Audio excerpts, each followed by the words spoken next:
Hello friends, welcome to my YouTube channel Sujeet Kumar Islam classes को। आज फिर से नेक्स्ट वीडियो लेकर के आ गए हैं।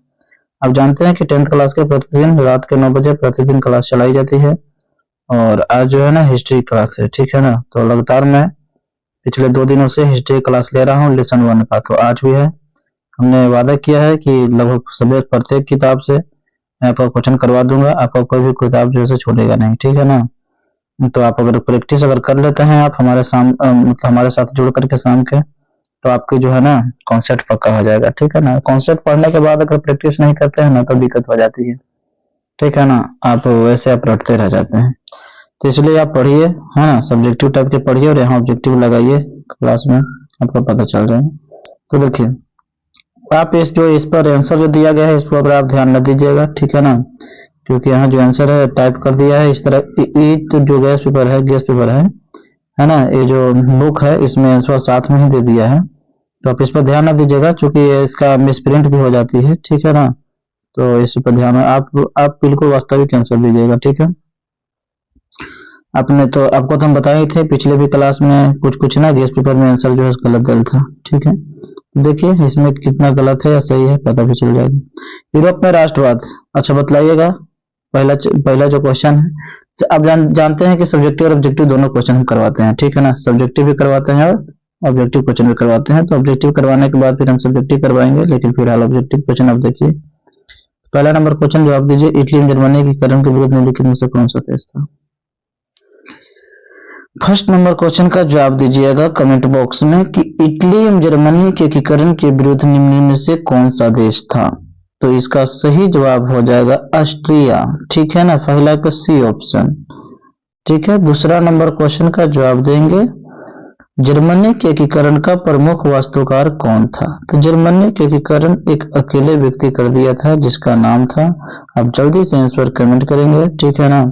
उस व्यक्ति का नाम था, और बिल्कुल आप आंसर कमेंट करते रहें, ठीक है ना। फटाफट क्वेश्चन नंबर देख आंसर कमेंट करें। तो इसका सही जवाब क्या है मित्रों, बिस्मार्क। तो डी ऑप्शन सही जवाब है, जर्मनी के एकीकरण का प्रमुख वास्तुकार कौन था, बिस्मार्क। अब देखिए ना सी ऑप्शन दिया है, तो सी ऑप्शन तो गलत है ना। इसलिए हम कहते हैं कि इसका आंसर देख करके आंसर टाइप मत किया करो, इसमें ना गेस पेपर में गलती भी दिया हुआ रहता है, ठीक है ना। तो इसलिए जर्मनी करण में बिस्मार्क की भूमिका थी भाई, बिस्मार्क प्रमुख वास्तुकार था, ना कि लेनिन था, ठीक है ना। इसलिए दूसरा का डी ऑप्शन बिल्कुल सही जवाब है, ठीक है। तीसरा नंबर क्वेश्चन का आप ध्यान दीजिए।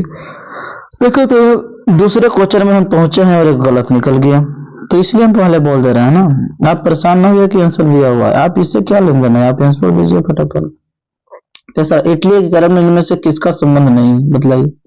इटली के एकीकरण में निम्नलिखित में से किसका संबंध नहीं है। क्या बिस्मार्क के, या फिर मेजनी के, या फिर काउंट काबूर के, या फिर गैरिबाल्डी के। तो इटली एकीकरण में किसका संबंध नहीं है। तो इटली एकीकरण में मेजनी का संबंध था, गैरिबाल्डी का संबंध था, काउंट काबूर का संबंध था, मतलब बिस्मार्क का संबंध नहीं है। मतलब ए ऑप्शन बिल्कुल सही जवाब है तीसरा। चौथा नंबर क्वेश्चन पर हम लोग चलेंगे। चौथा नंबर क्वेश्चन का आप लोग जवाब दीजिए, कौन सा सही जवाब है। 1830 ईस्वी क्रांति के बाद फ्रांस में किस प्रकार का शासन स्थापित हुआ। 1830 ईस्वी के क्रांति के बाद फ्रांस में किस प्रकार के शासन स्थापित हुआ। क्या संघीय शासन व्यवस्था, क्या संवैधानिक राजतंत्र, या अधिनायकवाद, या फिर गणराज। तो इस प्रश्न का भी उत्तर हमने पिछले वीडियो में दिया था। अगर आप रेगुलर क्लास करते जा रहे हैं तो आप इसका आंसर आसानी से दे पाएंगे। तो 1830 ईस्वी में जब बुर्बो वंश की समाप्ति हुई तो आर्लेंस वंश आया और वहां पे संवैधानिक राजतंत्र की स्थापना हुआ, ठीक है ना। फिर उसके बाद लुई फिलिप की सरकार बनती है ना। और लुई फिलिप का भी 1848 ईस्वी में क्या हो जाती है, उसके विरुद्ध भी आवाज उठ जाती है और उनको भी देश छोड़कर भागना पड़ता है। ये सब कहानी फ्रैंकफर्ट की संधि पर हस्ताक्षर कब हुई थी। तो फ्रैंकफर्ट की संधि पर हस्ताक्षर कब हुई थी, इसका सही जवाब दीजिए। अर्थात कहने का मतलब हुआ कि फ्रैंकफर्ट की संधि कब हुआ था। तो फ्रैंकफर्ट की संधि कब हुआ था, आप क्वेश्चन नंबर देके आंसर टाइप कीजिए, है ना। पांचवा का बिल्कुल सी ऑप्शन सही जवाब है, 1871 ईस्वी में, है ना। 1871 ईस्वी में फ्रैंकफर्ट की संधि हुआ था, ठीक है ना। आप कमेंट बॉक्स में अगर बात कीजिएगा तो आप नहीं सीख पाइएगा, ठीक है ना। आप केवल आंसर देने से मतलब रखिए, फालतू की बात कीजिएगा तो आपको बहुत ही नुकसान होगा, ठीक है। तो आप केवल आंसर दीजिए, ठीक है। और दूसरे के कमेंट पर ध्यान न दें। पढ़ने वाले विद्यार्थी दूसरे कमेंट पर ध्यान नहीं देते हैं, खुद से मतलब रखते हैं, ठीक है ना, पढ़ाई करते हैं, ठीक है, इसलिए पढ़ाई करो आप। फ्रैंकफर्ट की संधि पर हस्ताक्षर कब हुई थी? 1863 में हुई थी, 1864 में हुई थी, 1871 में, 1872 में। तो इसका सी ऑप्शन बिल्कुल सही जवाब है ना, पांचवा का सी ऑप्शन बिल्कुल सही जवाब है, 1831 में, ठीक है ना। किस आईडी के कौन विद्यार्थी है, इसको जानने की जरूरत नहीं है, ठीक है ना, आप केवल आंसर दीजिए, ठीक है। सातवां नंबर क्वेश्चन, काउंट काबरू को विक्टर इमैनुअल ने किस पद पर नियुक्त किया था, बतलाइएगा। काउंट काबरू को विक्टर इमैनुअल ने किस पद पर नियुक्त किया था? गृह मंत्री, सेनापति, फ्रांस का राजदूत, प्रधानमंत्री, बतलाइए। तो काउंट काबरू को विक्टर इमैनुअल ने किस पद पर नियुक्त किया था मित्रों? तो प्रधानमंत्री के पद पर नियुक्त किया था, सातवां का डी ऑप्शन। आठवां नंबर क्वेश्चन का लगे हाथ है जवाब दे दीजिए। आठवां का जवाब दीजिए, आठवां का फटाफट जवाब दीजिए। रक्त एवं लौह के नीति का उल्लंघन किसने किया था? रक्त एवं लौह के नीति का उल्लंघन किसने किया था? हिटलर, बिस्मार्क, बेजनी, विलियम प्रथम। तो रक्त और लौह के नीति का जो उल्लंघन किया था वो बिस्मार्क किया था, जो कि दुनिया का सबसे बड़ा कूटनीतिज्ञ के रूप में जाना जाता है, जिसने जर्मनी का एकीकरण अकेले ही पूरा कर दिया। इसको जर्मनी के वास्तुकार के रूप में भी जाना जाता है। 9th नंबर क्वेश्चन आपके सामने प्रस्तुत किया गया है, जो कि है यंग यूरोप की स्थापना किसने किया था? यंग यूरोप की स्थापना किसने किया था? काउंट काबूर ने किया था, बिस्मार्क ने किया था, मेजनी ने या गैरिबाल्डी ने? तो यंग यूरोप की स्थापना जो किया गया था वह किया था मेजनी ने, मतलब 9 का सी ऑप्शन बिल्कुल सही जवाब है। यंग यूरोप की स्थापना किसने की थी? मेजनी ने की थी, ठीक है। क्या काउंट काबूर ने या बिस्मार्क ने? मेजनी ने की थी, मतलब 9 का सी ऑप्शन बिल्कुल सही जवाब है। यंग यूरोप की स्थापना भी मेजनी ने की थी, और यह कब की थी? 1834 ईस्वी में की थी यंग यूरोप का। और यंग इटली की स्थापना कब की थी, बतलाइए, जल्दी आंसर कमेंट कीजिए, आप कमेंट टाइप कीजिए, कब किया था यंग इटली की स्थापना, बतलाइए। हमने तो आपको बतलाया था ना पिछले क्लास में, बिल्कुल 1831 ईस्वी में यंग इटली की स्थापना हुआ था। इसको भी किसने किया था? मेजनी ने। और यंग यूरोप की भी स्थापना किसने किया था? मेजनी ने किया था। तो 9 का सी ऑप्शन बिल्कुल सही जवाब है। 10वां नंबर क्वेश्चन का जवाब देंगे, यूरोप का मरीज किसे कहा जाता है? क्वेश्चन करवाया गया है, यूरोप का मरीज किसे कहा जाता है? तो तुर्की को कहा जाता है। 10वां का सी ऑप्शन बिल्कुल सही जवाब है। 11वां नंबर क्वेश्चन का राइट आंसर कमेंट कीजिए। 11वां नंबर क्वेश्चन क्या है? तो जर्मन राज का निर्माण किसने किया था? लुई 18वां किया था, Napoleon Bonaparte, Napoleon third, Bismarck, या फिर नन ऑफ दिस? बतलाइए, जर्मन राज का निर्माण किसने किया था? तो जर्मन राज का जो निर्माण किया था वो नेपोलियन बोनापार्ट ने किया था। 11वां का बी ऑप्शन बिल्कुल सही जवाब है। 12वां नंबर क्वेश्चन का आप लोग सही जवाब दीजिए। सन 1870 ईस्वी में फ्रांस और प्रसा के बीच युद्ध कहाँ हुआ था? तो कहाँ युद्ध हुआ था? क्या सीडोन में हुआ था, सीडोन में हुआ था, साइडाइन हुआ था, फ्रैंकफर्ट में हुआ था? तो इसका सही जवाब है,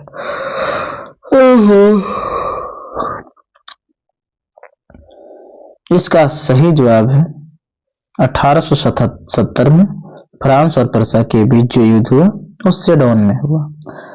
12वां के ए ऑप्शन बिल्कुल सही जवाब है। 13 नंबर क्वेश्चन का आंसर कमेंट कीजिए। गैरिबाल्डी पेशे से क्या था? बतलाइए, गैरिबाल्डी पेशे से क्या था? देखिए बिहार बोर्ड में क्वेश्चन आया है। गैरिबाल्डी पेशे से क्या था? क्या नाविक था, क्या किसान था, या सैनिक था, या फिर दार्शनिक था? तो बिल्कुल इतना समय में आप ना आंसर कमेंट कर दीजिए क्वेश्चन नंबर देकर। तो गैरिबाल्डी पेशे से क्या था? नाविक था, ठीक है ना। 13 का ए ऑप्शन बिल्कुल सही है।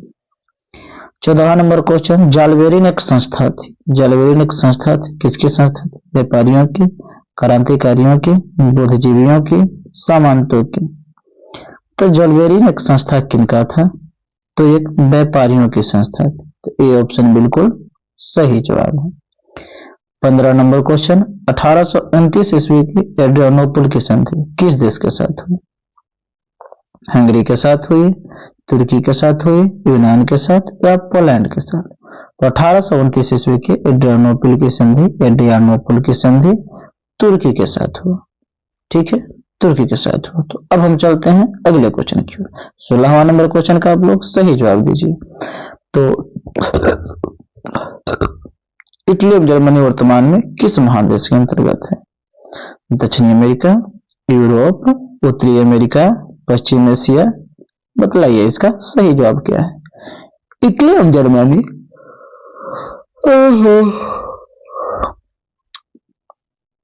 इटली और जर्मनी वर्तमान में किस महादेश के अंतर्गत आता है?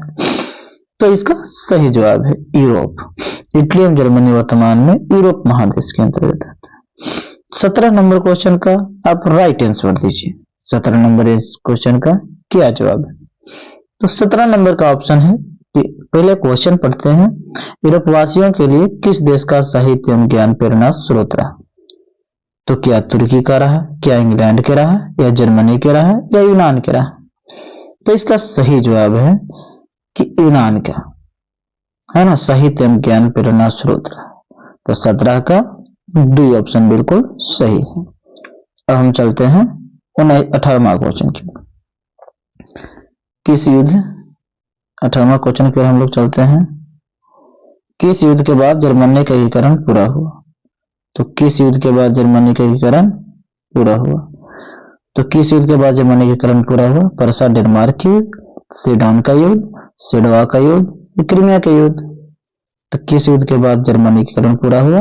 तो लास्ट में हुआ था सीडन का युद्ध। कब हुआ था? 1870 ईस्वी में। उसके बाद फ्रैंकफर्ट की संधि कब हुई? 1871 ईस्वी में। और जर्मनी का एकीकरण पूरा हो गया। इटली का एकीकरण भी 1871 में, जर्मनी का एकीकरण भी 1871 में। तो अब हम चलते हैं अगले क्वेश्चन की। 19 नंबर क्वेश्चन का आप लोग सही जवाब देंगे। तो 19 नंबर क्वेश्चन है, फ्रांस में किस शासक वंश की पुनर्स्थापना वियना कांग्रेस के द्वारा की गई थी? फर्स्ट ऑप्शन है अर्लियंस वंश, सेकंड ऑप्शन बुर्बो वंश, थर्ड ऑप्शन हैबिसबर्ग वंश, फोर्थ ऑप्शन जारशाही। तो इसका सही जवाब है फ्रांस में किस शासक वंश की पुनर्स्थापना वियना कांग्रेस के द्वारा हुई? तो बुर्बो वंश। इसका 19 का बी ऑप्शन बिल्कुल सही जवाब है। तो अब हम चलते हैं 21वां क्वेश्चन की ओर। 21वां क्वेश्चन में क्या कहा जा रहा है? मेजनी का संबंध किस संगठन से था? तो मेजनी का संबंध किस संगठन से था? ऑप्शन है लाल सेना, चेका, लाल कुर्ती, कार्बोंडी। तो मेजनी का संबंध किस संगठन से था? तो इसका सही जवाब है कार्बोंडी से। मेजनी का संबंध किससे था? कार्बोंडी। 21 का बी ऑप्शन बिल्कुल सही जवाब। तो अब हम चलते हैं 22वां नंबर क्वेश्चन की ओर। सीडन का युद्ध कब हुआ था? सीडन का युद्ध कब हुआ था? क्या 1867 ईस्वी में हुआ था, 1868 ईस्वी में हुआ था, 1870 में हुआ, 1871 ईस्वी में? तो इसमें सही जवाब देंगे लाइव चैट में। सीडन का युद्ध कब हुआ था? 1871 ईस्वी में। तो 1870 कहां पे है? C option. तो C will be right answer. तो भाई इसका सी आंसर बिल्कुल सही है। सीडन का युद्ध हुआ 1870। सेडवा का युद्ध कब हुआ? 1866 में। फ्रैंकफर्ट की संधि कब हुआ? 1871 ईस्वी। गोस्टिन की संधि किस वर्ष की गई? बतलाइए, गोस्टिन की संधि किस वर्ष हुई? एक गोस्टिन की संधि है ना, गोस्टिन बोस्टिल कोची लिखा है जी, गोस्टिन। गोस्टिन की संधि किस वर्ष हुई थी?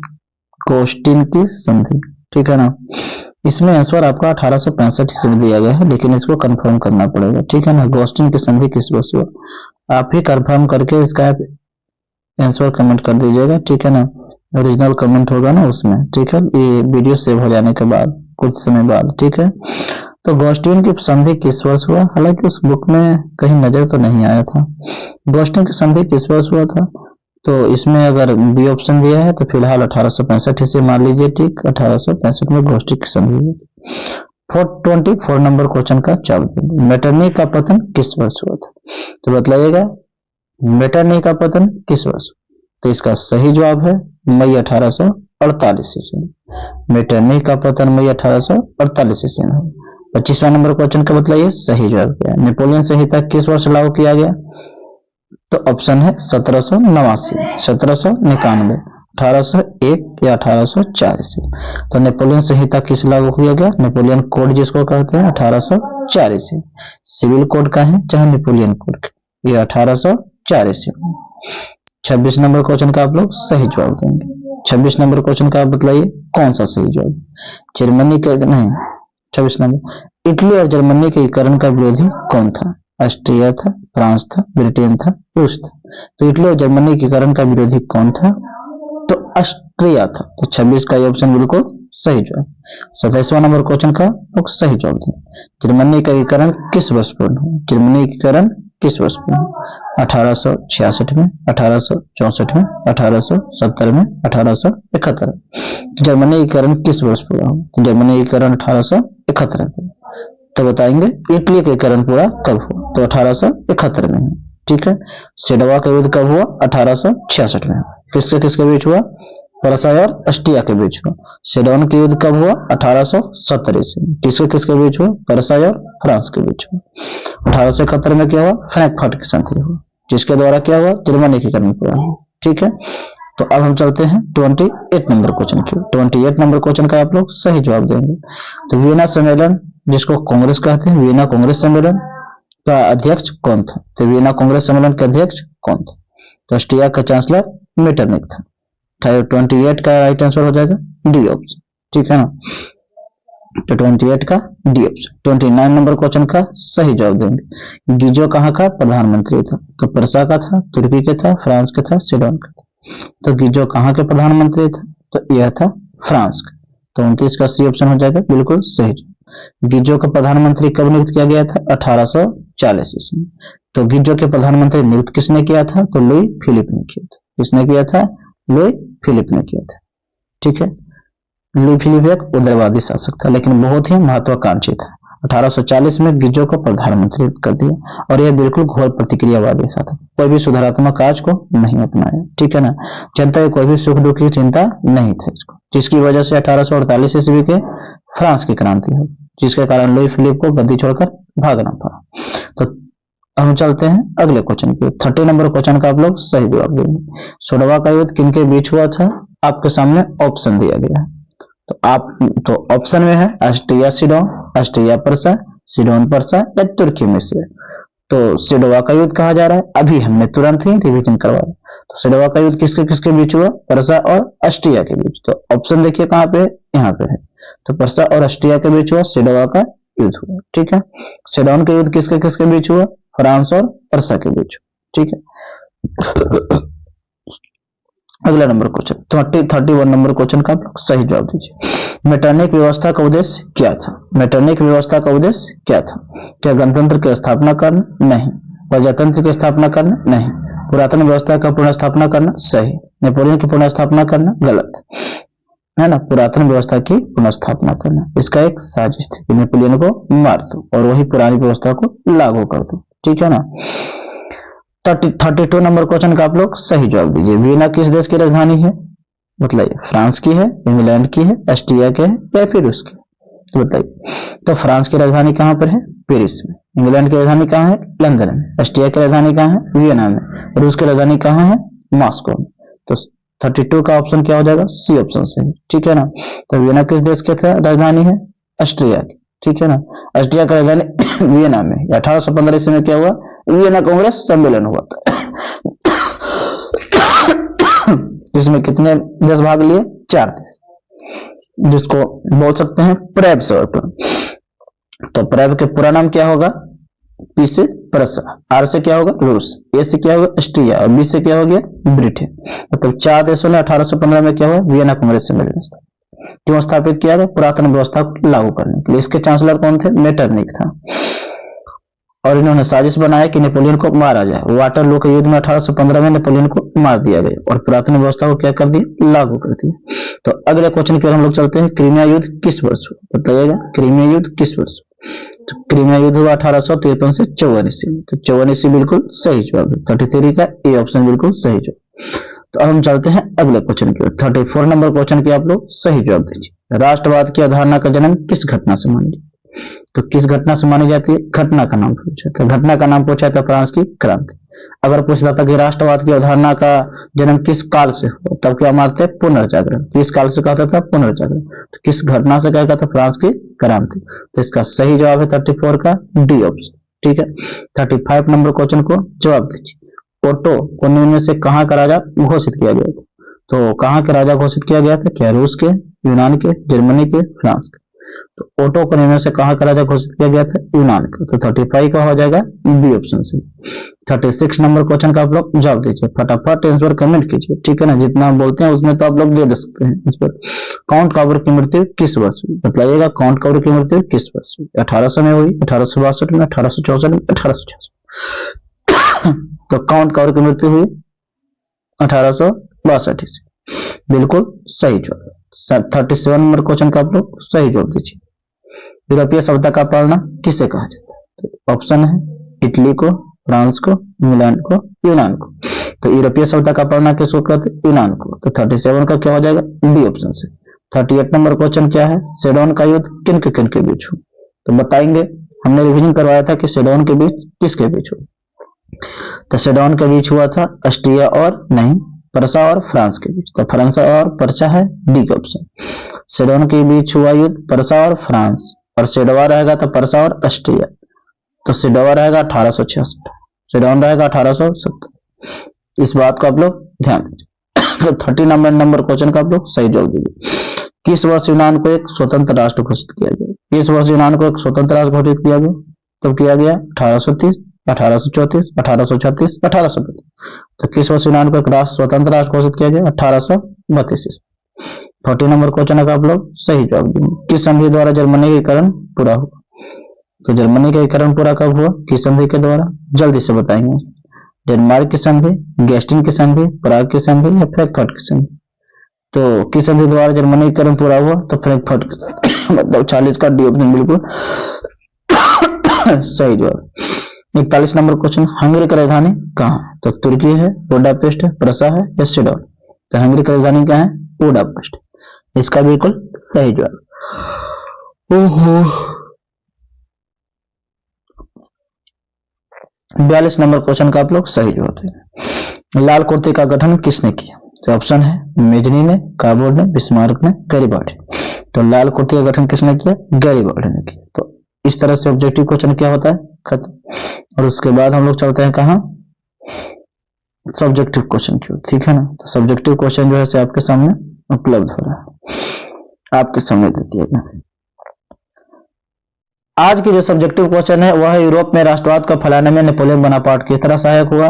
देखिए सब्जेक्टिव क्वेश्चन किस तरह से लिखे गए हैं और आप लोग इसको याद कर लीजिएगा, तैयार कर लीजिएगा। बहुत ही इंपॉर्टेंट क्वेश्चन है, वीवीआई वेरी इंपॉर्टेंट क्वेश्चन है ना, वेरी वेरी इंपॉर्टेंट क्वेश्चन है, इसलिए इसको ध्यान दीजिएगा। ठीक है, यूरोप में राष्ट्रवाद को फैलाने में किस नेपोलियन बोनापार्ट किस तरह सहायक हुआ? आप आंसर देखिए। यूरोप में राष्ट्रवाद की भावना को विकास में नेपोलियन बोनापार्ट का महत्वपूर्ण योगदान था। ठीक है भाई, महत्वपूर्ण तो योगदान था, इसमें दो राय नहीं है। नेपोलियन बोनापार्ट इटली में जहां सिस्पाइन में संगठित कर एक शासन सूत्र में लाया। क्या किया? नेपोलियन बोनापार्ट इटली में कहा? जहां सिस्पाइन में संगठित कर एक शासन सूत्र में लाया। ठीक है, इटली में। और वहीं क्या हुआ? जर्मनी में उसने जर्मन प्रदेशों को जीतकर राइन राजसंघ का निर्माण कर दिया। यहीं से जर्मनी राष्ट्रवाद की भावना बढ़ने लगी और धीरे धीरे यूरोप के अन्य क्षेत्रों में भी फैलने लगा था। ठीक है ना, यहीं से जर्मनी राष्ट्रवाद की भावना बढ़ने लगी और धीरे धीरे यूरोप के अन्य क्षेत्रों में फैलने लगा था। ठीक है ना, इस तरह नेपोलियन बोनापार्ट यूरोपीय राष्ट्रवाद को फैलाने में सहायक सिद्ध हुआ। ठीक है ना, तो एक क्वेश्चन जो है ना सब्जेक्टिव क्वेश्चन है, आप देख लीजिए किस तरह से नेपोलियन बोनापार्ट जो है राष्ट्रवाद की भावना को फैलाने में सहायक सिद्ध हुआ। ठीक है ना, तो अगर वीडियो अच्छा लगता है तो लाइक करें, शेयर करें, सब्सक्राइब करें। ठीक है ना, और अपने दोस्तों को ज्यादा से ज्यादा जोड़ें और प्रतिदिन क्लास आप गंभीरता के साथ करें, धैर्य के साथ करें, आपको बहुत कुछ सीखने को मिलेगा। ठीक है, थैंक यू फॉर वॉचिंग।